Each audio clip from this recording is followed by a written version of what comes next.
What's up, everybody, and welcome to this week's episode of On the Bluff. We got a holiday episode this weekend, recording on Labor Day. You guys will be seeing it on Tuesday, but I am your host, Christian Fowler. Joining me, as always, my co-host, Gabe Kuhn. Gabe, what's up, brother? How you doing?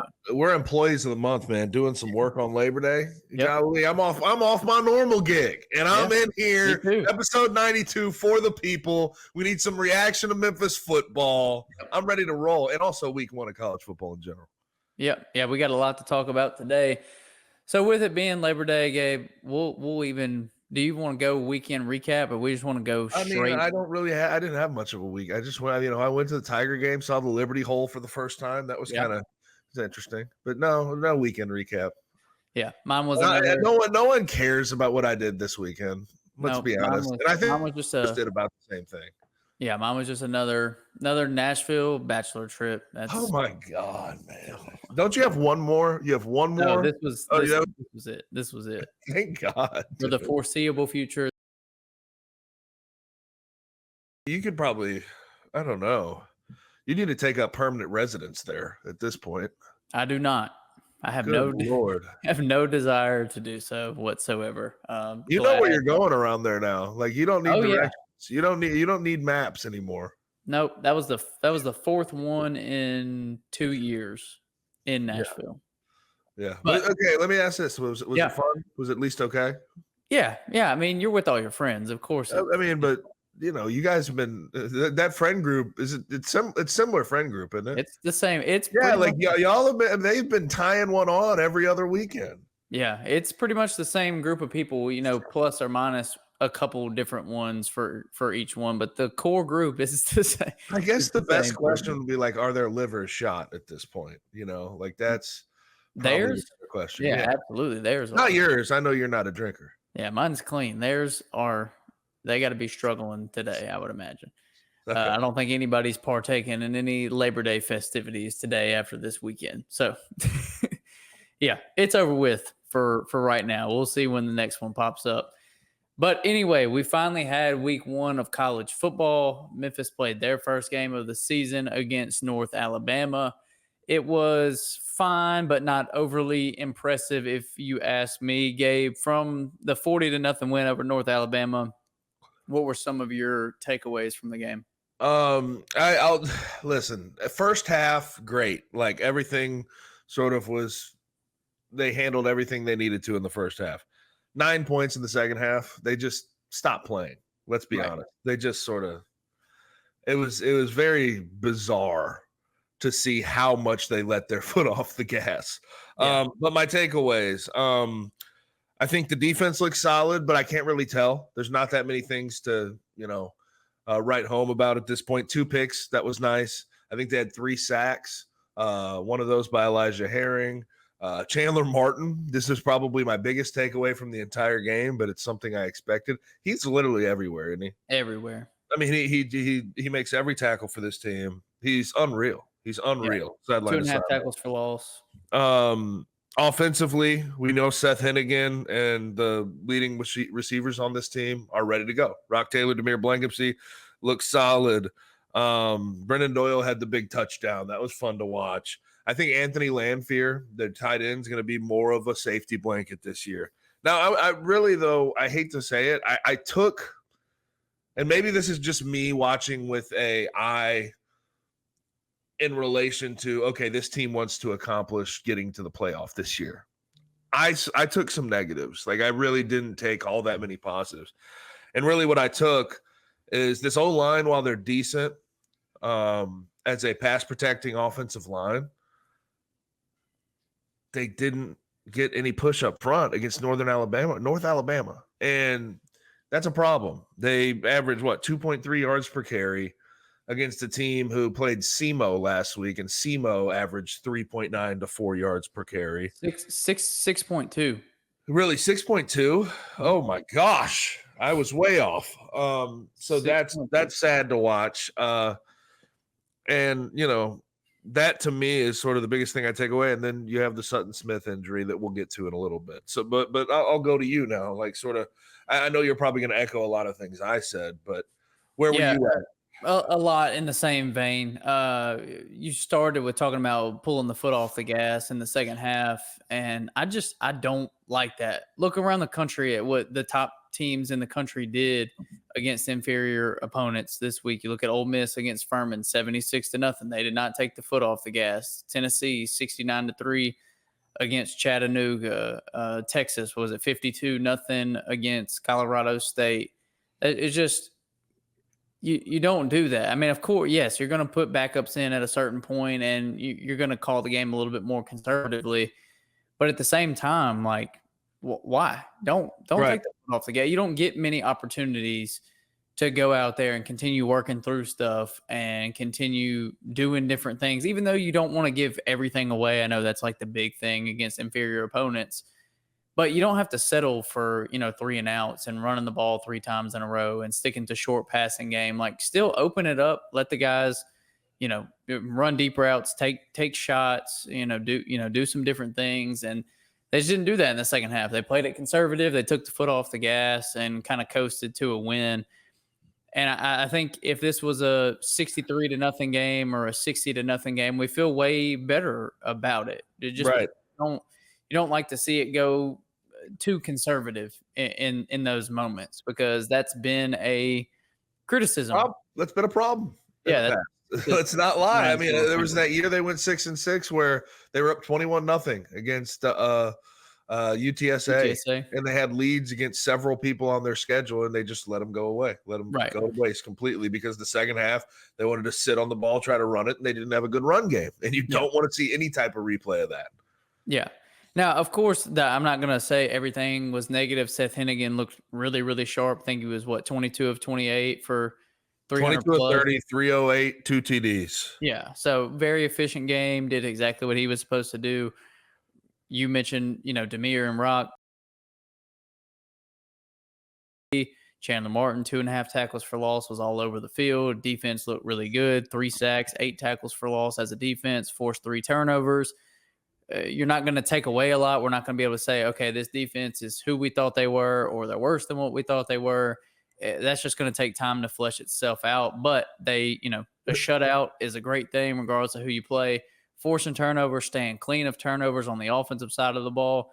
So there are definitely things that it's like, okay, they weren't turning the ball over. They weren't making these massive mistakes. They kind of just got complacent and finished the game out, which is not something that you really want to see. But to me, the biggest thing, and you have to go here, is there is concern over this running game now. Averaging less than 3 yards per carry against North Alabama is not good. Yeah. Even if you want to stay vanilla and run the same run concepts and not mix it up and not switch it up, it doesn't matter. You should average more than that. You should look better on the ground than that. And they just didn't. They weren't able to get much push up front. There wasn't many running lanes, and that is not a good sign. And if North Alabama had shut SEMO down, maybe we'd be able to say, okay, well, whatever, it's kind of null and void, and we'll see as the season goes on. But SEMO ran all over them, 200-plus yards, 6.2 yards per carry. They had no problem running the ball, and Memphis could never get anything going. And now you have to be worried about that, because once again, that's another issue that we've seen in the past, is this team not be able to run the ball. And although you feel very confident in Seth Henigan and what he can do and what these receivers can do, you have to be able to take pressure off of him in the running game. So the hope right now has to be that this was the outlier and not what we expect to see the rest of the season. But it's hard to say that right now. Yeah, when Seth Henigan, I'm talking about, had an 1,000-yard rusher next to him, he had the most touchdown passes he ever threw for in a season in 32. Right. It's not that complicated, and I think he threw for 600 yards. Like it helped him as well with the yardage, and it helped this team be a whole lot more explosive in general. And they didn't have a single real explosive play in the run game. The longest run they had was 17 yards by Mario Anderson Jr. Now I understood, like, going into the year, that he's going to be more of a banger in between the tackles, and he's probably going to get most of the touches. And he's not necessarily a guy who has a bunch of breakaway speed. So I didn't expect like these big 60-yard runs by any stretch of the imagination, but I expected you to be more efficient per play. And you brought up the fact, You're saying, well, maybe they're being vanilla, but that shouldn't be an excuse. Even if you run an inside zone every single play, you should average more than 2.3 yards per carry. I agree with you, but that's exactly what they did. Yeah. Right? They did. If you watch that game, they didn't do anything outside of just a simple inside zone handoff out of the shotgun. That's what they did every single play, whether they're on the goal line or out in the open field. They just snap the ball. Here's an inside zone handoff. We'll see if this O-line can get something done. But the problem was the O-line didn't get any push. I think they need a couple of more games together to build some chemistry. But you're not going to be afforded that. You're going to have Troy immediately at home, and Troy's not going to be a pushover by any stretch of the imagination. Then you're going to have Florida State on the road. You have to get it going right now. I think they need to take it upon themselves to be a lot more aggressive in the run game and try to get after people a little bit more. I know there's a couple of guys who aren't like the heaviest in the world, like Chris Adams, their starting left tackle's listed at 277. So you don't expect him to be super dominant in the run game, but he can still take it upon himself to get after somebody, put his head down, start driving on somebody. It was very frustrating for me to see how badly that run game paced itself. And then now you add in like Sutton Smith's going for an MRI, and that to me, like when you looked at this running back pairing, Mario Anderson Jr., sure, he can make explosive plays, but he's going to be more of the every down, 3 yards in a cloud of dust guy. Sutton Smith was supposed to be your big play back. Now you're going to have to turn to somebody else. I think we saw a little bit from Greg DeRosier Jr. I think he's a transfer from UMass. He looks solid. That's who they turn to. But you lose your biggest play threat out of that backfield game one when you didn't have a good run game. Yeah, that's compounding the issues now, like you're talking about. Because even if the run blocking wasn't as good as advertised this year, if we overhyped it and now this is just kind of what it is. It's not going to be a great run blocking unit. At least you had different variations of running backs that you could use and potentially pop big plays and make big plays. But if Sutton Smith is out extended period of time, misses this season, whatever, then you really could be in trouble in the backfield. Not that I wouldn't trust Mario Anderson to get, 18 to 23 carries a game or whatever, but having that change of pace guy, the pass catcher, the guy that can break the big play in there with Mario Anderson, you feel a lot better about. So you can't. It's hard to be overly negative about a win, and that's not what we're trying to do here. We're just trying to look at what this game told us, and that's even outside of all the good, it has to be the biggest thing is this run game could be in trouble, not only because of the lack of winning up front we saw from the offensive line, but also the injury to Sutton Smith. It hurts. It's a big loss if he is gone for an extended amount of time. And it sucks because we've been waiting to see Sutton Smith for 2 or 3 years now really be able to take over a big role. Well, I'll say this. You talk about negativity, and it may seem like we're being a little negative. Well, the truth of the matter is this year, listen, it was 40-0 win. You move on. You see what they look like next week against Troy. Like, I understand that. But at the same time, you are coming from a place this year, and I think most fans are in this space. You have to come from a place of what do they want to accomplish? They want to go win an AAC championship. They want to potentially be in the college football playoff. And to do that, you can't run the ball for 2.3 yards per carry against North Alabama. That's not how that works. Yeah. Against and the margin for error is so small this year.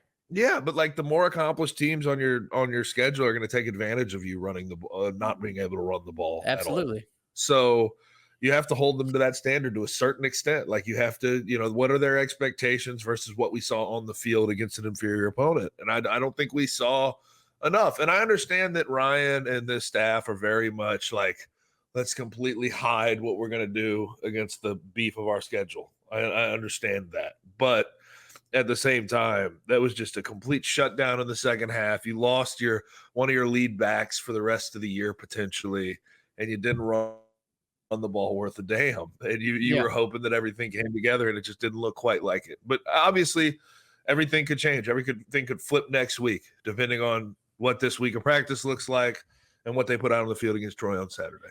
Yeah, so we're speaking of, Memphis college football playoff margin for error being so thin this year. So let's talk a little bit about that, and then we'll kind of close this segment out and run to the hot three. But I want to talk about these teams that we've been talking about, the group of 5 teams that we think have a shot at being the college football playoff, winning the college football playoff bid outside of the Power Four. And to me and to you, I know all offseason we've been talking about Liberty, Boise State, Memphis. Sure. None of them impressed me No. on Saturday. No. 41-24 against Campbell for Liberty. Yep. Yeah. So, and I knew this going into and Campbell's not a terrible FCS team, but Liberty was 40-point favorites. Yeah. One thing I do know about Liberty to be true, if you get a matchup against them, you're going to score. Their defense is not worth a damn. They don't have anybody on the defensive side of the ball. But offensively, they still have Caden Salter. Their running back, Quentin Cooley, can definitely run the ball, got a little speed to him. But they were not impressive. And then Boise State, I don't know if – I got to be honest with you. I don't know, and Kenny can definitely back me up on this. I was talking about my Group 5 game of the week, my G5 game of the week on G5 Classified, was just released on the Bluff City Media Podcast Network. Me and Kyron Samuels will talk every single Thursday. Check it out. Shameless plug. Shout out. I called this was my Group of 5 game of the week because Georgia Southern is not a pushover by any stretch of the imagination. They're not great. They're not awesome. But one thing that they do have at their disposal, and I know people will laugh at me when I say this, they have an experienced coach like Clay Helton from USC a few years back. He's their coach, and he got them to 6 wins or 7 wins in year 1 and 2. He built that thing back up, and I figured Boise going to Georgia Southern and the Southern heat like that, getting hot and sweaty, I figured that would bother them, but they gave up 45 points. Yeah, absolutely nuts. The one thing that did help out Boise State, Ashton Jeanty. Ashton Jeanty he's the best running back in college football. I don't think there's a debate. 20 carries, 267 yards, 6 touchdowns. Yeah. I've seen a lot of these running backs play ball. He's the best one I've seen. Contact balance, running after contact. He can catch the ball a little bit out of the backfield when they decide to do that, although they don't do it very often because they just want to hand him the ball off. He's unbelievable. Yeah. Yeah, completely agree. I would say that Boise State was the most impressive out of the bunch, kind of, but no, I think the most impressive is and I'll tell more plugs for G5 Classified because it just started up, but stay tuned for a Thursday guest because we may have a pretty good one. We may win the timing award. I thought the most impressive G5 team was UNLV. I was talking about out of the top 3, but yes, out of all. But like just generally speaking, yes. I thought UNLV going on the road after losing Jaden Mayava to USC, they get Matthew Sluka from Holy Cross, and he threw for like 79 yards. He didn't throw for a lot. Yeah. He went 27-7 on the road against Houston, against the Big 12 opponent, after losing your all-conference starting quarterback from a year ago. Like that was impressive as hell to me. Absolutely. LV be able to do that. And now you were wondering if they're going to be able to build themselves back up to the historic season they had a year ago. Now you don't have questions about that. You're saying you already see what you can expect from that team in week 1.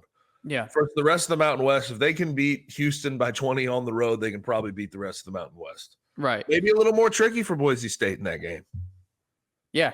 Yeah. No, I mean, that was definitely the most impressive one of the week, but it's not one that we've talked about really. Right. It's been one that I think a couple of times we may have mentioned, but been like, there's so many questions there. And then outside of that, we've talked a lot about Tulane. They played Southeastern Louisiana 52-0. You can't really take much away from there. And then UTSA beat Kennesaw State by 12 points. Yeah. And there wasn't much. As much as we tried to build up the top 3, isn't it? I mean, we were bound to have some type of sleepers really make a run at this thing. Yeah, for sure. We were always bound for it, but we'll see how the season ages. That's the biggest thing. Week 1, a lot of teams act very weird. They don't want to give up the the secrets they're going to keep for the rest of the year until they get to a game that they want to expose them in and use them in. But they don't want to show their full game plan, show their full repertoire, especially when they're playing like teams that they feel like they're superior to. So I guess we'll see as it goes along. But there were a couple other teams outside of those, the Liberty, Memphis, Boise States of the world that I kind of think higher of right this second.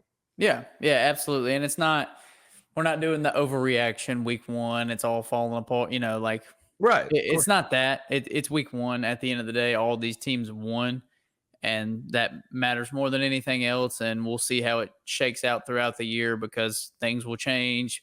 People will get hurt. Teams will be better than we expected them to be. Teams will be worse than we thought they were going to be. Things will change a lot. This is just knee-jerk reaction off of week one of college football. But overall, G5 was not the most impressive. Before we move on, I don't know if you saw this, but this was right down the road in Jonesboro. Did you see the end of the Arkansas State Central Arkansas game? I did not. Corey Rucker caught a touchdown pass that they ruled out of bounds and then changed. I want you to go back at some point, whether when we get off the show, get off air, go look at the replay that they overturned it on. It had to be some home cooking going on in Jonesboro this Saturday. Is it terrible? It was miserable, Christian. I don't think you understand how bad it was. Both his feet are off the ground when he catches the ball, and he just goes straight out of bounds. He was on the left corner. Both his feet are up in the air, glides out of bounds, and they reversed the call, saying that there was indisputable video evidence that he had his feet in bounds. It was nuts. I couldn't believe it. But Arkansas State looks like they're going to stink again this year. 3-game win, 3-point win over Central Arkansas. That doesn't inspire a whole lot of confidence for me. I can be honest. Yeah, I just watched it. That is how Sway. I was amazed, man. They need to fire those refs on the spot. That was terrible. Absolutely terrible call. Central Arkansas got freaking robbed, brother. Yeah, they did. Robbed. They really did. That's bad. I did not see that highlight from the weekend, but that is rough. Right. Anything else we want to hit G5 Memphis related before we head over to the Hot 3? You got anything else? I'm good, brother. All right, cool. Well, we're going to take a quick break, and we'll be back on the other side with the Hot 3.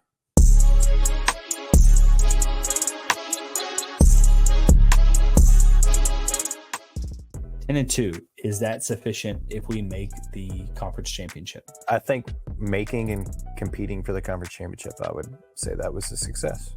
No matter how many wins or losses you have. I think the ultimate goal is to win the conference. So by making the conference championship, you're giving yourself a real opportunity. I would say that we should be competing every year to win the conference. Will I be disappointed if we don't win it? Absolutely, because I think this team has the favorite and has the talent to do so, but I'll chalk up making the conference title game a success. I just put up 9-3, I think it was. I could see people being pretty upset based off the success last year. You brought back Brock, Demir, you've got all these pieces, and you can only give me 9 wins. Yeah, Houston's gone. 100%'s gone. 100%. I think 9-3 people would be pissed. Tune in to Tigers Untapped with TJ Willis and Trey Lasley every Wednesday at 3 p.m. on the Bluff City Media YouTube channel. We didn't need to make a splashy move, man. I mean, you can check my Twitter feed anytime you want, man. I have been on the side of this is a very good team as constructed. This is a team that's going to be a threat to host or be in the Western Conference Finals. Mm-hmm. This is a team that has a very high potential as constructed, right? And some of these fools get on here and talk about, we didn't make a move, we got worse, this, that, and the other. I would have.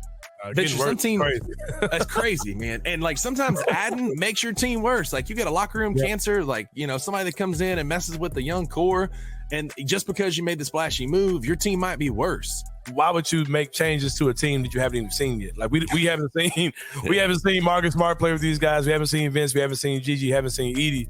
That's it, man. This is a version of the Grizzlies we've never seen. Like even if you take the whole Edie part out, the Marcus Smart, Vince Williams, Gigi, with Josh Aaron and Bain, we haven't seen that. Yeah. So why are we let's see what that looks like, before we do anything. Tune in to the Anthony Sane Show Wednesdays and Fridays at 12 p.m. weekly on the Bluff City Media YouTube channel.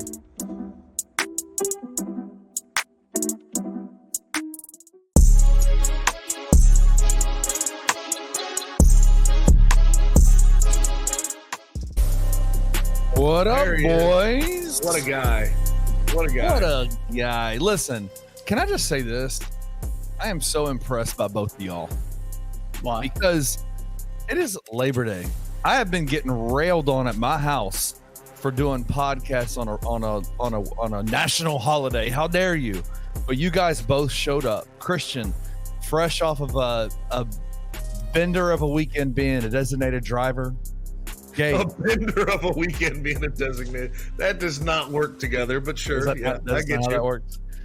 Gabe, sounding like you got some frog in your throat, nose stopped up. Yeah, dude. You sick, bro? You got I wanted to expose this off the top, but in the beautiful East Memphis studios this week, it is 87 up here. We're a little bit we have some issues with our cooling unit that they're going to deal with here relatively soon. We just need a part. I had them out yesterday. God. And I think I have learned over the weekend. This is kind of sad because I have like 185 pounds worth of dog, right? Oh no. I've got dog allergies, guys. Not like deathly, like it's not bad, but every it's once in a there. while, I get the sneezes going, I get the runny nose going, and it that's what's happening to me right now. So I am very hot and a little bit bothered right now. But not in a good way. Not in a good way. Not in a good way at all. No. Not in a good way. That was 9 months ago. Let me That was okay. Let you what? What do you want to do? So I have a lactose allergy, but I love ice cream. And As so we all do. and so I have to weigh the consequences, right? Like is this ice cream worth Take a lactose pill and you're Gucci. You're good. But so is this how you kind of feel about your dog allergy? Like, listen, I love my dogs. I got to keep my dogs. I'll take sniffles. I'll take the, that kind of stuff. Is that I just take a little allergy tablet and it usually handles itself from there. Wow. Sometimes it doesn't bother me, sometimes I'm okay. But my dogs have not had like their professional bath in 2 or 3 weeks. Yeah. So I think they're bringing in a lot of the outdoor allergens, Yeah. And I'm just getting a little bothered, But I do need to let you know too. I've had a lot of being a homeowner, I feel like all the issues with a home come in waves. It's not like it never spaces itself out. It's Waves always of right at once. It's waves of three. Everything hits at once.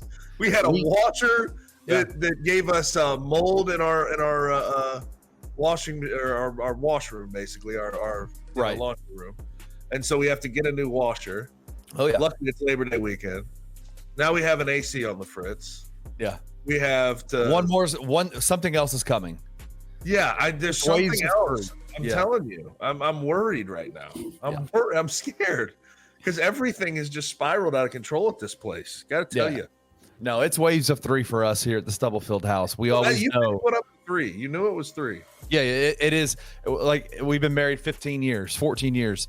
There is always, it happens it's always in the summer and it always is in waves of 3. Something happens to the house. So yes, get ready for it. It's coming. Okay. There's one more coming. Well, let's get to it, man. Hot 3. You boys ready? Yes, sir. Let's go broader college football. We talked to Memphis in the first segment, but I want to ask you guys. You watched a lot of football this weekend. Who are your 3 most impressive teams? Let's go. Everybody give their 3 most impressive teams for this weekend. Gabe, you want to kick us off? You want me to lead off? Okay. Yep. I think my first team, most impressive team, I'm going to have to go with Georgia. I knew they were going to be impressive, but what they did to Clemson was just downright they made Clemson look absolutely foolish. Carson Beck, 23 for 33, 278, 2 TDs. They ran the ball relatively well, no matter who was in there. They don't seem to be that lost. I mean, people were asking about who he's going to throw to on the outside. They don't seem to be that lost in that category. Played a really good defense and still looked good. Landon Humphreys was solid. Arian Smith, I think people have been waiting for him to pop. Guy who probably runs like a 4.2, 4.3 40. He looked pretty good. I mean, he was more of he had 5 targets, caught all 5 for 56 yards. Looked solid.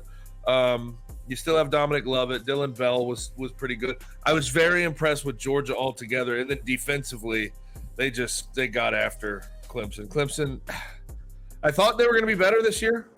but their run game was about as trash as I could possibly imagine.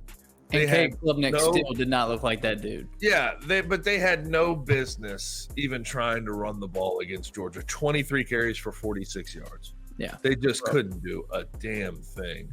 So Georgia's my first one.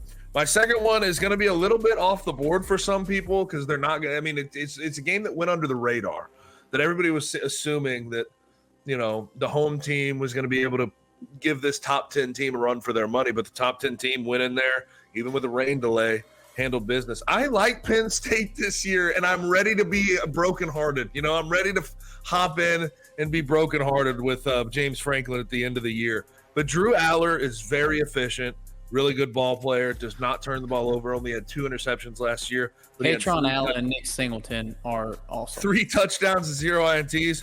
But then the big thing is Katron Allen and Nick Singleton. Nick Singleton really popped in this game, 13 carries for 114 and a touchdown. But Katron Allen was their leading rusher last year, 900 yards. So I really like that part of them. I think defensively they are a delight to watch. They have a guy by the name of Kevin Winston Jr., their safety, who is just one of the most sure tacklers in America.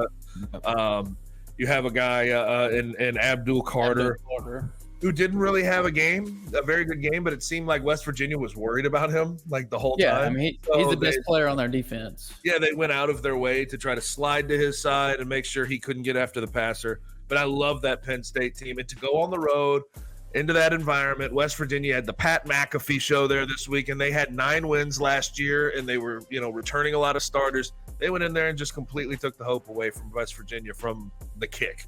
So I thought that was impressive. And then my third one, I'm going to go with Tennessee.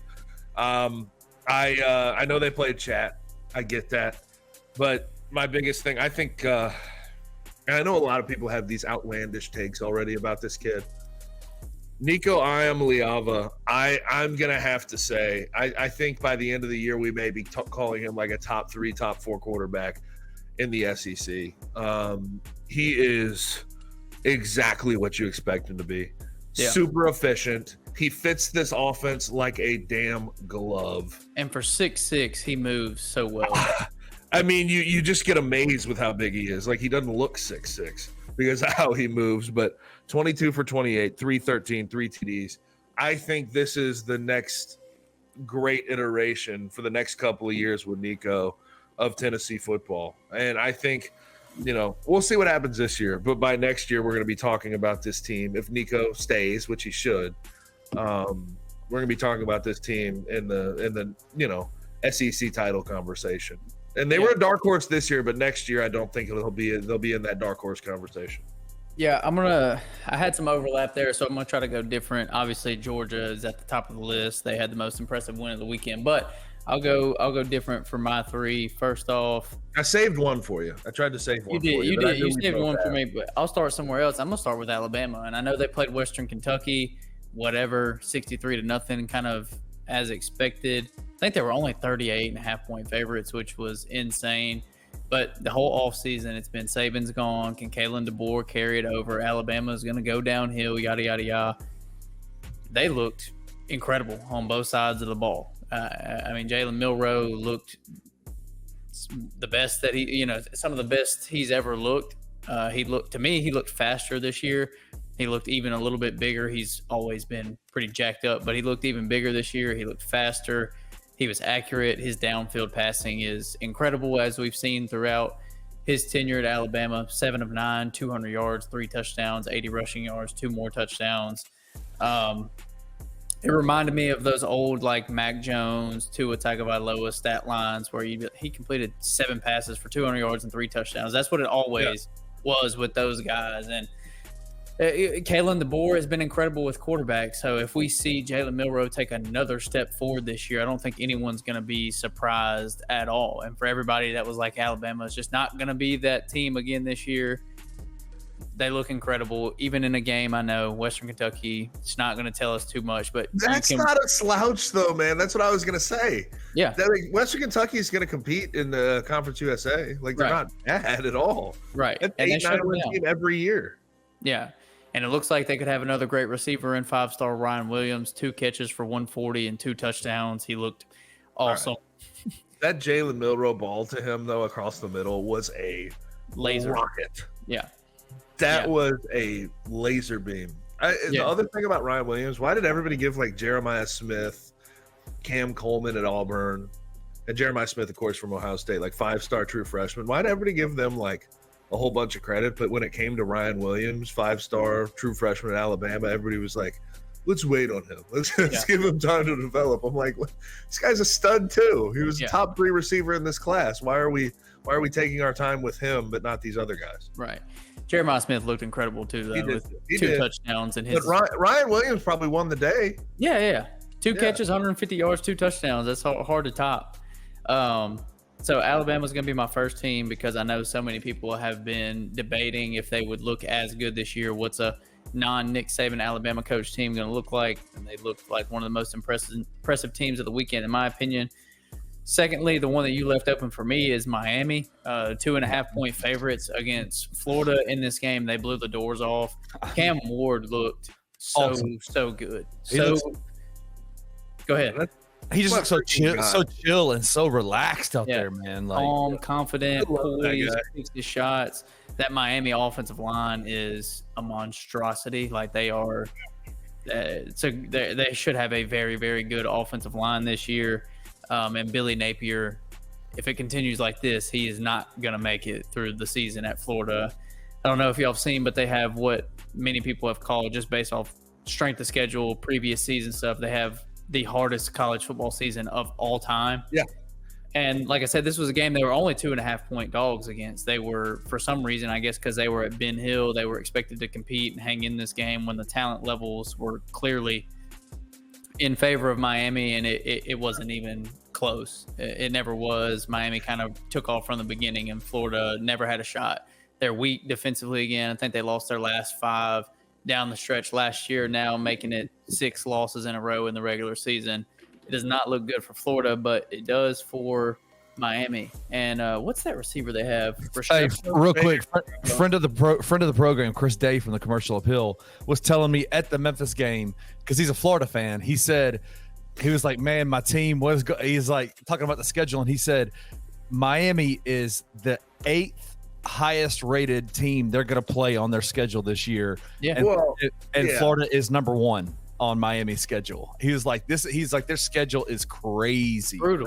Crazy. It's brutal. Well, they play but at 8. the same time, I think Miami is way better than even their preseason ranking shows. I agree. They're better than Florida State, who was 10. But just from the opening of the season, Florida had 8 top 20 teams that they had to play. Texas A&M being the lowest ranked at number 20. They kicked their ass, guys. I think we really need to like focus on that fact. To go into the swamp and kick their ass like that is crazy. Miami hasn't done that since the early 100 yards. Miami hadn't done anything like that since the early 2000s. Since we were talking about the U, right? Yeah.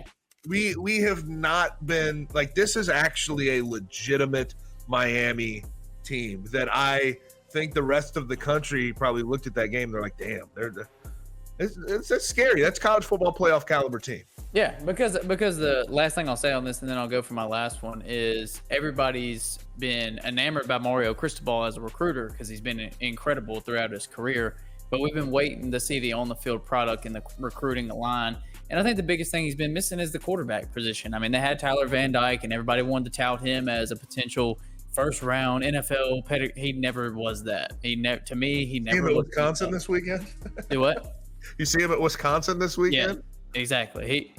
They have Wisconsin has Tyler Van Dyke and Phil Longo. Yeah. I'm like, why would you bring in that much bad juju? Yeah. They barely beat Western Michigan. Yeah. So Mario Cristobal finally has a quarterback in Cam Ward, and Miami does look scary. So those two, and then it's hard not to go with Notre Dame, even though it was kind of an ugly game. At worst, I could say Notre Dame's defense as a whole was probably the most impressive of the weekend. I know Texas A&M, Connor Wigman had huge hopes going into this season. A lot of that was just based on, pedigree and some of the flashes that he's shown. But they completely shut him down. Benjamin Morrison leading the way in this secondary, which is arguably the best secondary in the country. And they They just whooped A&M up front on defense all game. It never looked like A&M could get anything consistently going. Marcus Freeman, incredible defensive mind in college football, and he had Connor Wigman seeing ghosts all game long. And we had the meme of the century from Mike Elko, the new coach. Yeah. Run. the fucking ball. Yeah. Tell him to run the fucking ball. And I understood exactly what he was saying. They couldn't do anything through the air. I mean, at least try to just pound inside zone at these guys. And see what happens. Yeah, Connor Wigman finished 12 of 30 for 100 yards and 2 interceptions. I mean, he's one of those, like, he falls into this category of a bunch of these SEC quarterbacks that all these SEC voices always lift up before we even see if they're good or not. Yeah. You know what I mean? And I until last night, I thought Nussmeier was one of those guys as well at LSU. He's solid. But like everybody just consistently, it's like, oh, man, if they get their shot, they're going to be unbelievable. First round pick. And then they play, and you're like, I don't know about that, you know? Yep. I think you're hyping up somebody that doesn't need hyping up. But SEC fans tend to do that, if you haven't noticed. 100%. Yeah. All right, Kenny, next topic. So real quick on the Texas A&M game, there's something that happened prior to the game that I wanted to ask you guys about. You mentioned Pat McAfee earlier.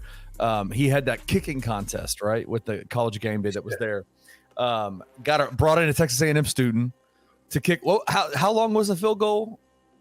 Like 20 or 30 yards. I don't know. 30, 35 yards, something like that. Came in and just completely whiffed on the first one. Offered him, said, I'll give you one more shot for $50,000. And he nailed it. Could you guys do that? Yeah. No. What? No. A ball that's teed up from 30 yards away? I've never even attempted to kick a field goal. I'm drilling that every time. You're kidding me. Every time? Right down the middle. Are you how many times? You give me like a day to train. If you give me a day to train, right? And like you tell me I'm doing it that weekend, and I do it on a Friday, it's going to be on a Saturday. I just train on Friday to, on a 30-yard kick. I'm nailing it 100 times out of 100. Screw that. Schedule a date because we're doing that on camera on the Bluff. You're doing it on camera. We're going to have Christian and Gabe I'm going to drill kicking 35-yard teed up field goals, and I want to see. I want to see. Let's do a gentleman's wager right here. Whoever gets the most out of 10, the other person has to give. Hey, 10 field goals is crazy, brother. Damn, it's fun. Five. Yeah, 5. We go 5, and then. If it's tied, we'll move it back and we'll keep moving back. Anyways, all right. Are we betting our Bluff City Media paycheck? What do you think? Let's do. We'll bet a steak since Christian likes steak. Okay. We'll do a steak. A steak. Hey, and also, I don't know. Are we going to talk about it going forward? The Miami thing at the end of the game. Yeah, let's talk about that real quick. I wanted to bring the recruiting.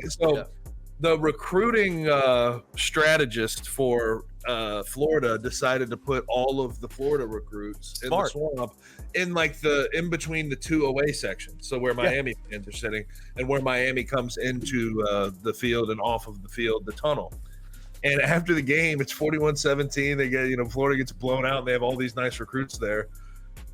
Miami fans are coming off of the field and they see the recruits and they're like, why the hell would you come here? They're just going off on these guys. They're like flashing the U. Some of them are going directly up to the hedges right there, reaching over and like dapping up the recruits. For the weekend, trying to recruit them for Mario. It was hilarious. But what was not hilarious is the same strategist who decided to sit them right there, the assistant AD of recruiting strategy for Florida. Her name's Katie Turner. She was on the 30 under 30 on like 247 Sports in like 2021 for staffers on football programs. She was like grabbing the Miami players and like pushing them out. I got to be honest. I would have said, get your damn hands off of me. You're the one who decided this was a good idea. Right. Yeah. Do not get mad at me for having a good goddamn time. All right. And let me enjoy myself after a 41-17 blowout against my in-state rival. Okay. I know you don't want us talking to the recruits, but you shouldn't have even made it an opportunity in the end. That's on them, right? Like that's got to be on her. On them. What did y'all think about Mario Cristobal like breaking the jaw of the gator jaw like after the game? Yeah, Like, was that kind of cheesy and cringy, or was that cool? Like, to me, caught up in the heat of the moment. I saw like a social media post that really brought it home. They're like, you can tell when people are used to winning and when people aren't, and people that aren't do shit like that. That's fair. That's very fair. It was so goofy. I was like, what was that, Mario? Don't do that again. Yeah, that was awkward. All right, let's get to the next topic. We talked about the most impressive teams. Who were you least impressed by this weekend? All right, I'll start this one off. Who do I want to go with first? There are some good ones, obvious one, and then a bunch of ones you can just decide on the fly. I mean, Oregon's the obvious one, so we'll go there first. Playing the Idaho Vandals, they won 24-14. They were, I can't even find what they were favored by in this game, but I know it was a lot. Okay, here's my thing on this. A lot of people, you could look at face value and say, Oregon lost Bo Nix, they lost all these weapons, yada, yada, yada. And that's kind of what you want to think. Like when you immediately see it, you're like, okay, Oregon's at 3. They're probably a little bit too high losing Bo Nix. Well, they have Dylan Gabriel. They have one of the best quarterbacks in all of college football, and they were only able to score 24 points against Idaho. Dylan Gabriel played, 41, 49, 380, 2 touchdowns. Like, he didn't play. His stats were nuts. Stats were great. They were great. The thing that now I'm kind of worried about with this team is I don't know how well Dylan Gabriel fits into this dink and dunk style. I'm hear me out. When have you ever seen Dylan Gabriel go 41 for 49, only 380 yards and 2 touchdowns? I mean, at UCF a couple of times he had something like sort of that type but of they deal. spread. I don't know. It just is weird. I think it's just going to be an adjustment for me seeing him at Oregon. But regardless, they just didn't play well in this game. It was not their finest moments. I'm not going to sit here and say I think Oregon's cooked and they're not going to be a successful team this year. But starting off with a 10-point win over Idaho is not great. 8 penalties was a big thing for them that you don't want to see in week 1. Only turned the ball over 1 time, but it was kind of a weird game for them where they moved the ball really well, 487 yards. They just couldn't score touchdowns. They couldn't get into the end zone. They looked kind of clunky at times. Like I said, I think the penalties were a big reason for that. And then defensively, they played decent. They played okay, but a 24-14 win over Idaho is just not going to inspire confidence for any Oregon fan. So that's where I'll go first. We'll see. Once again, we'll see how that works out for them. I think they'll be fine. I'm going to go Michigan secondly. Yeah, they were 20.5-point favorites. They won by 20. They lost me some money. Maybe that's why I'm partial here. But and they didn't even start Alex Orji. Like they did not start Alex Orji. Yeah. No, they started a former walk-on. They did. An unfortunate name, by the way. It is not the best of names. Well, do you remember the RG3 thing from last year? Yes, I do. An orgy in the end zone. So he is so lame. He is so lame. He is. But so they're 20.5-point favorites. They won by 20. Though, it's not crazy, but Michigan should beat Fresno State by more than 20. I think the only reason they weren't favored by more than 20 is just because of the uncertainty at the quarterback position. But it just kind of looked stale from Michigan. Just offensively looked stale, looked boring. Davis Warren had 118 yards, a touchdown, and an interception. Weirdly enough, Donovan Edwards only had 11 carries. Did he get injured? Did I miss that? 27 yards, brother. Did he didn't get hurt or anything, right? No. I didn't miss anything. No, yeah. he was bad. He was bad. Yeah, and he's been talked about as, the best or one of the top 2 or 3 running backs in the country going into this season. Did not play well at all. He did score a receiving touchdown in this game, but like you said, 11 carries for 27 yards. They brought Alex Orji in some, let him run the ball, let him, had some packages for him. He threw a touchdown. I don't know, though. It did not look great to me at all offensively for them. If they can't run the ball like they're used to, which they did decent. 34 carries, 148 yards, 4.5 yards a carry. Decent enough, but if they can't figure this quarterback situation out between Davis Warren and Alex Orji, I just don't know what they look like this year. I think they kind of go back to where they were 2018, 2019, to where they're good. You know, they went 8-9 games. Years. Yeah, but they're not scaring anybody. I mean, offensively, by far, their best player looked like Colston Loveland, who many believe will be a first-round tight end this year in the NFL draft. But outside of him, nobody really looked that impressive offensively for Michigan. And so I really, honestly, I don't have much confidence in Michigan right now. Let's see. Where do I want to go last? I wish we could bring back Florida State, but we don't got that one anymore. Yeah. I guess we can go on the flip side of Notre Dame and A&M and go A&M, and kind of for the same reasons we talked about on the other side. Just Connor Wigman looked terrible. They couldn't get anything going offensively, especially with Mike Elko coming over. I know a lot of people were excited about this offense and what it could potentially look like. Everybody was tired of Jimbo and dealing with that stuff, but Mike Elko's offense was completely shut down. They had no answers, no counter punches for Notre Dame's defense, and Connor Wigman did not look like the answer, at least in week one. So that will be my 3. Okay, I got you. Now I'm going to go ahead and start with the same one you started with. I'm going to go with Oregon. I'll say this: I disagree with you almost wholeheartedly about Dylan Gabriel in that offense. I think he's perfect for the dink and dunk style. Just look at his stat line. I mean, his stat line, and just if you watch that game, they stayed on the field for 38 minutes. He did what he was asked to do. The problem came down to, are you scoring touchdowns in the red area? And they weren't able to do that. They're just not good in the red zone. And I think it has a little bit to do. Their run game got stale as the game went along. Just looked a little uncomfortable. But I think Dylan Gabriel's still perfect for that system. I think it's about converting when you get down to that end of the field. Right, and just a little. I won't go long on this because I know we're getting through yours. But the reason I said that is because we're so used to him, Oklahoma, UCF, big explosive plays, long touchdowns. That's not what this offense is predicated off of. And also, you talk about the red zone when the run game isn't working as well. What did they do with Bo Nix? Bo Nix was such a running threat because he's such a big guy in the red zone. They don't have that really with Dylan Gabriel. That's kind of what I meant. I think he's legs, obviously. He can use his legs a little bit. But Bo Nix was because of his size. Inside the 5, you could use him as a runner. So I think Dylan Gabriel is going to have an incredible year. He is very accurate, very good throwing the ball short and intermediate. It's just I think they got to mix in a little bit more explosion for him. This comes to Will Stein. Will Stein's got to take it upon himself. And it makes so much sense why they didn't put the explosive plays in there, because they want to save, till they get to the heart of the Big Ten schedule. Right. All those shot plays that they have dialed up for Dylan Gabriel because they know they can do it.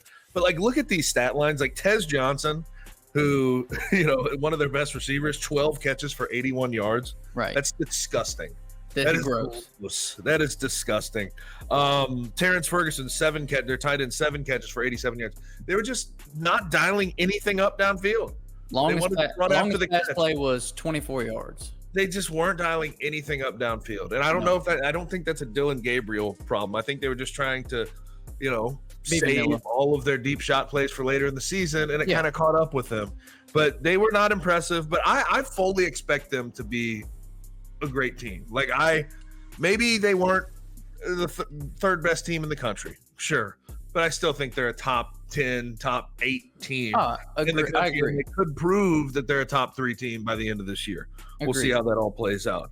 The other team that I'm going to go, or the second team I'm going to go with, that's just the least impressive. You want to Clemson? Anybody? Clemson? Anybody want to talk about Clemson here? Come on, I had to leave you one. I mean, good God, Dabo. The stat that I saw about they have 0 transfers that have started for that team since the transfer portal came about in 2018. Buddy, I know that Georgia doesn't, the best teams in the country don't necessarily kill the transfer portal because they have a bunch of 4 and 5 stars that they're developing, and they do really well in the high school. You got to fill some holes. But they still fill holes. Dominic Lovett kicked your ass. He came from Mizzou. London Humphreys came from Vanderbilt. All these guys that are kicking your ass came from other schools. How about you start doing it? How about you plug some holes and figure it out with using the transfer portal. But the Matt Luke hiring at the O-line, as O-line coach, didn't do anything for them. Still feels like they're really, really vanilla on the offensive end. Not a lot of differences in the way I saw them calling plays. So it seems like Dabo still got a pretty substantial hand in the game planning. It is the definition of a pro style offense. Pro style offense. No, it's funny. Obviously, who's their actual OC by name? Garrett Riley. Huh? Their OC by name, by definition, is Garrett Riley, right? Yeah. He's not a pro style OC. No. You pick it up on putting down. Yeah. Dabo, stop. You are terrible at this point. You can't do what you used to do. Let Garrett Riley take over full time. Game has passed you. Defensively, I love Peter Woods. I love what they have, but Garrett Carter. It is very clear to me, if you want to compete in the college football playoff, they ain't got the horses to do that. I mean, they played really well in the first half. But Georgia made it clear as the game went along, you cannot hang with us. You just can't. Well, I mean, also Clemson's offense couldn't get anything going. They screwed the defense from the beginning because they played well the first half, 6-0, and then offense was never going to get anything going. Yeah, and then the final one, I'm going to go with LSU last night. I wish we could play the Brian Kelly sounder because it's the truth of the matter. Like, there's been a lot of games since Brian Kelly's gotten there, and really first games he's 0-5 in LSU's 0-5 in their last 5 openers, which is crazy to me. Yeah. But they have no excuse for losing that game last night. They just don't. Not at all. They had it where they needed it. Didn't execute down the stretch when they needed to, and they let USC get back in the game and make some things happen. I thought that both teams were impressive defensively compared to where they were last year. Yeah. But I thought USC was the more impressive defense because of the complete 180 they've made. Watching LSU against that USC offensive line and run game just sort of get bowled over. That can't happen. It just can't happen. If you want to survive in the SEC long term, continue to be a top 25 team, continue to be a top 20 team, top 15 team, you are not going to be able to get away with the run defense that you had last night. So for all those reasons, I was just not impressed. But I'll tell you this: I was impressed with Garrett Nussmeier. I do like their quarterback. Yeah, I think he's a damn good player, and I also was impressed with Miller Moss. Now, real quick before we transition to our final topic. Impressive or not impressive? This is the way I'm going to tab it. Impressive or not impressive? The Iowa stat line from Saturday. So if you didn't watch, Iowa, who in the preseason was ranked 25, played Illinois State. I understand it's an FCS opponent. They won 40-0, but they got a new offensive coordinator. And in the second half on Saturday, they had 3 wide receivers catch touchdowns. That's more than they even had last year as a whole. Yeah. They only had 3 wide receiver touchdowns in 2023 and 2 wide receiver touchdowns in 2022. They had 3 in the second half on Saturday. Yeah. Is that impressive or not impressive? I don't know how to read that.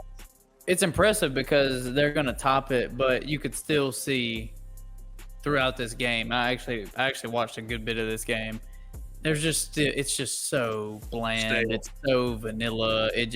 Honestly, they were just popping big plays, and that's what made it look better than it really was. Which Joe, they never had big plays. They don't do that. So we'll see if they can do it against actual teams, not being Illinois State. But I mean, you at least got to feel a little bit better. I mean, Cade McNamara. Nobody's saying he's a world beater by any means. He's a serviceable college quarterback at best. But, I mean, they threw the ball 31 times, 21 of 31 for 251, 3 touchdowns. That's not a typical Iowa stat line. Step in the right direction, I guess. And, of course, their leading receiver is named Reese Vanderzee out of Rock Rapids, Iowa. Yep. Good Lord, man. Some of these guys they get, it's just like it's just crazy to see that many whites on one team. They got a lot of whites. And speaking of whites, Roddy White, the former wide receiver, Pro Bowl wide receiver, all-pro wide receiver from the Falcons. A lot of whites. The reason Clemson didn't win is they had too many whites on the field. And you know what? People went after him. It's not an I agree wholeheartedly. I am right there with him, 100%. Can't have 10 out of 11 whites on one side of the ball and expect to win ball games at a high level. You just can't do it. So fair. Can't do it. All right, Kenny, last topic. I'm clipping that. That is the clip for the week. All right. It is the best time of the year. If Literally. Christian had his choice, On the Bluff would turn into a NFL only podcast. But I've kept them at bay. We're going to talk about other things. But NFL Week 1 is here, boys. And they started off with a bang. 2 of the top 5 teams in the entire NFL are playing. Baltimore versus Kansas City. Y'all can go through Week 1, but y'all hit that game, man. I am so excited about Thursday night. Baltimore versus Kansas City, Week 1. NFL is back, baby. Yeah, let me set it up for you, Gabe. Okay, so the NFL is finally starting. Football is finally fully coming back. College football started this past weekend. NFL starts on Thursday. So let's just run through it. Thursday morning, you wake up, you're fired up. You know, you get to come home. You probably order a pizza, maybe some wings. You get to turn on the pregame. Yeah. We know what's the drink of choice that night? What are we drinking, Gabe? Christian's going to drink water. I don't know. Christian's going to drink milk. What are you drinking? I think it's going to be Miller time. I think I'm going to have to go with some Miller latte. Okay, so Gabe's going to grab a 6, maybe a 12-pack of Millers. He's going to get some pizza, maybe some wings. I love how you're setting the scene, dude. I have like this great feeling, just the pit of my stomach. I'm fired up now. He's going to get done with the show. He's going to get home. Yep. 7 o'clock. He's going to be getting home right as the game starts, so he doesn't get time for pregame or anything. He's going to be having the shakes in the studio ready to get out of there. He might hit some roadies in the studio before. Relax. No, I never drink on the job. Don't do that. My bad. Only on occasion. TV on. Only on occasion. Going to turn the TV on. He's going to watch the Chiefs and the Ravens. It's going to be incredible. That's going to happen. Then this weekend, Saturday morning, he's probably going to wake up about 9 o'clock. It's going to be about 63 degrees outside. He's going to watch college football all day. The high on Saturday is 77. Sunday morning, he's going to wake up probably about the same, 10 o'clock. It's going to be about 55 degrees outside, low of 53 on Sunday, high of 78. The most perfect. Is this real? This is real. This is real. This is our first. It's here, boys. It's here. Our first full fall weather is the best of football. We get it in the high 70s, and it's gonna be glorious. What? I feel like dude, I could be like what's it? That was amazing, by the way, Christian. I just want to throw. Who's the guy from Microsoft right now? Balmer? Balmer. Pretty damn cool. That's gonna be unbelievable coming up this weekend. I didn't even realize the weather was gonna be like that. Yes. Yep. You breaking the news to me, just man, like even just like going out and just like the chill feeling, and then just the smell of the air. It's the best. It's the best. Oh, it's glorious. Beautiful. And knowing you're literally not doing jack from 12 to 10:30. You're not doing anything but watching football. Dude, and also, I think, did you miss the Friday? Obviously, we'll get some college football. Did you miss the Friday NFL game? Packers and Eagles. Been seeing some of this stuff? Yeah, the Eagles' black uniform. Sao Paulo, they have like this city law where you can't wear one of their soccer team is black and white. Yeah. And then the rival soccer team wears green and yellow, I believe. Yes. So there's city laws against wearing green and yellow in the stadium that they're going to play in. Yeah. And here's what's amazing about the NFL doing that. You brought 2 teams that wear green into a place that they don't like you wearing green. What are the Packers What were you thinking? What are the Packers going to do? Have they released anything? No, they're going to wear green and yellow. That's what they're wearing. They? Yeah, because the Eagles are wearing the black and white. It's like a homage, because they're the home team. Yeah. They're paying homage to the home team. This is the NFL's dropped the ball. I texted Jake Elliott about it. Because apparently they don't want you leaving the hotel. Yeah, it's like you can't take your phone. You can't if you leave the hotel, you can't take your phone with you or whatever. Yeah. It's so weird. It's just the strangest shit ever. And they have some violence in downtown Sao Paulo, so they're like, just stay in the damn hotel. Yeah. But most of these guys thought they were going to have like a little vacation for a week and be able to like go be a tourist, and that's not how it's going to be. They're going to be locked down in their rooms. But I did text Jake, and he's like, I think it's a little overblown.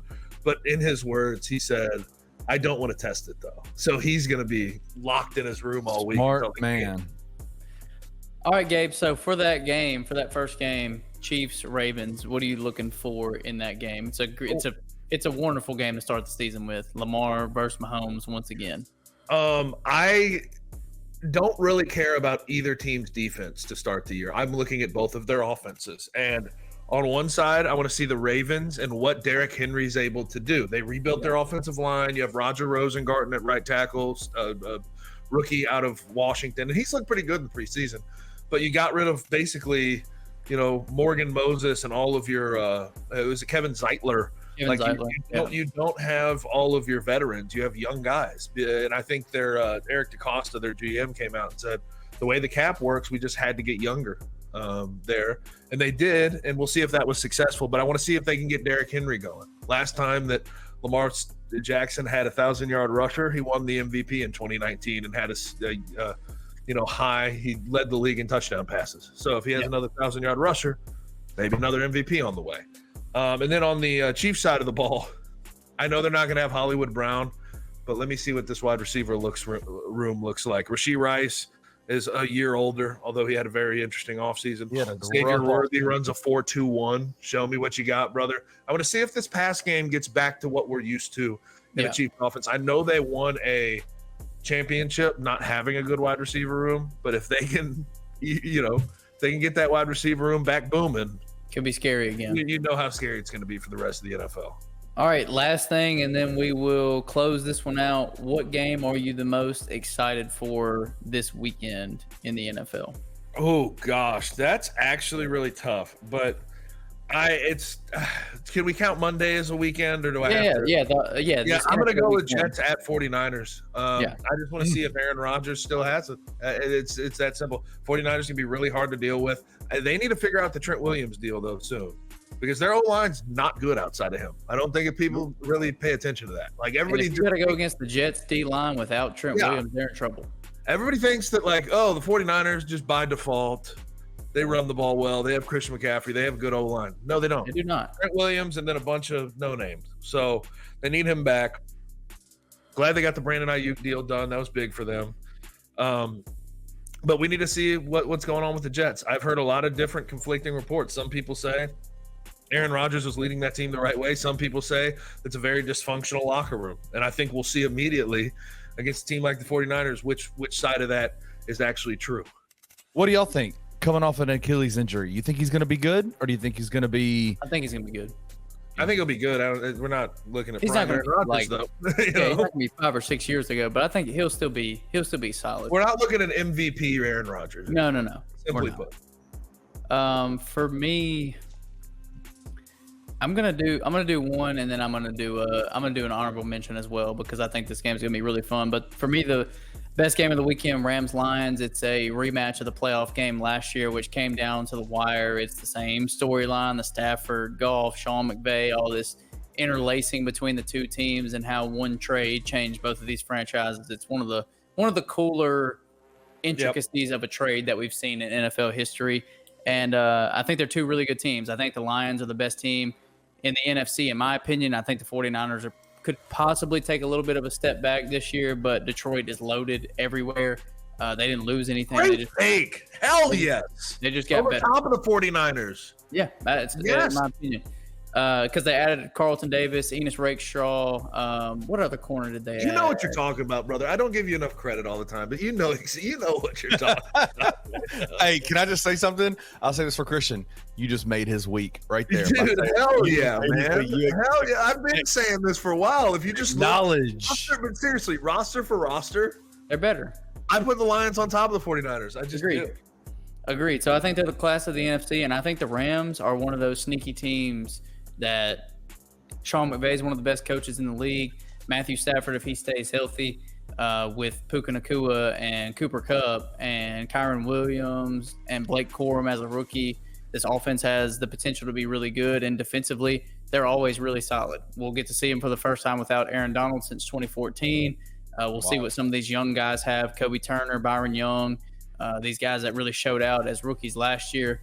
How do they continue to develop? How do they take over the reins? I think the Rams have a shot at being a very good team this year. So I think this will be a really good, fun, competitive, potentially high-scoring game this weekend. sidebar, and I know I'm going to get into the weeds a little bit. What the hell were they doing trading Ernest Jones? That was so weird. 24-year-old starting linebacker and is going For like into a his 5th third round year. pick. Yeah. A 6th round pick. Very weird. He had 145 tackles last year. He's probably the best blitzing linebacker in the NFL right now. Yeah, he's been really good his first 2 seasons. So. And also seeing Rams fans' reactions was hilarious. They were pissed off. They're like, what the hell are we doing? Yeah, it was very strange. But I think that has the potential to be a very good game. Detroit's actually only favored by 3.5, same spread as the San Francisco game. I don't know if you've looked at all the spreads for this weekend, but it's the closest week 1 I can remember. I think there's only 1 or 2 games that are over 5 points. And that's Bengals over Pats is the biggest one at 8.5. Yeah, Bengals Pats at 9.5 is the biggest. Then you have Cardinals Bills at 5.5, which I think could be competitive.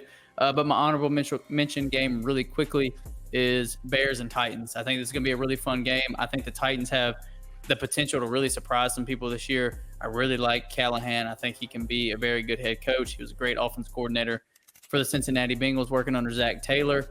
I think they've got a lot of interesting pieces if Will Levis can be that guy. Do I have faith in that? No, never have been on the Will Levis train, but Tajay Spears, Tony Pollard, DeAndre Hopkins, Calvin Ridley, they have a lot of talent on that offense. They could be a lot of fun. And then the number 1 overall pick, Caleb Williams, we get to see him play his first game with that incredible core that they've put around him. And I think that game will be a lot of fun. Over-under right now is only 45.5 in that game with a 4.5 spread for the Bears. But I think that could be the highest scoring game of the entire weekend. Are you happy the Cowboys are playing in Tom Brady's first announced game? Like that'll be on Fox. Or are you and also I'll just ask this, are you happy that you're going to see Cowboys regular season football, or are you just dreading it? No, that's the better question. I mean, in reality, it is the game I'm the most excited for because I'm biased. I'm a Cowboys fan. Yes, I'm excited. It's week 1. We should still be solid. I don't think we're going to be world beaters by any means, but we should be a good team. So I'm excited about it. And truthfully, I am excited to hear Tom Brady because I think we all know he's going to do an incredible job. And if we thought Tony Romo was a magician behind the mic, I mean, Tom Brady's got to know every single thing in the world. I mean, I'm glad I was way out ahead of this, even when he was calling all the plays for everyone. I always thought Tony Romo was not very good. I never thought he was any good. Yeah, he's just too over the top. No, and no one needs to. I don't need to know the play they're going to run. I don't need you guessing that. That's not what a good analyst does. It's they run the play, then you tell me. Then you talk about it. Yeah, everybody overrated the hell out of that. Yeah, just because we had never seen it before, but now it's kind of just like. But as he's gotten removed from the game a little bit, he can't do that at all. No. Everybody doesn't. He doesn't study film no more. He's living life with that big ass contract he has. All right. Anything else you got, Gabe? Or are y'all ready to close it out? We can close it out. All right. We appreciate you guys for joining us this week. If you're watching on YouTube, you can subscribe, and comment there. If you're listening, Apple, Spotify, wherever you get your podcasts, you can do the same there. Also, head over to bluffcitymedia.co. Check out all the articles, podcasts, and videos all on the website. Once again, we appreciate you guys for joining us, and we will see you back here next week. Thank you for listening to On the Bluff. If you enjoyed this episode, leave a rating and a review wherever you download your podcasts. Also, like and subscribe to Bluff City Media's YouTube page. Head over to www.bluffcitymedia.co for comprehensive coverage of Memphis sports and how you can become an insider.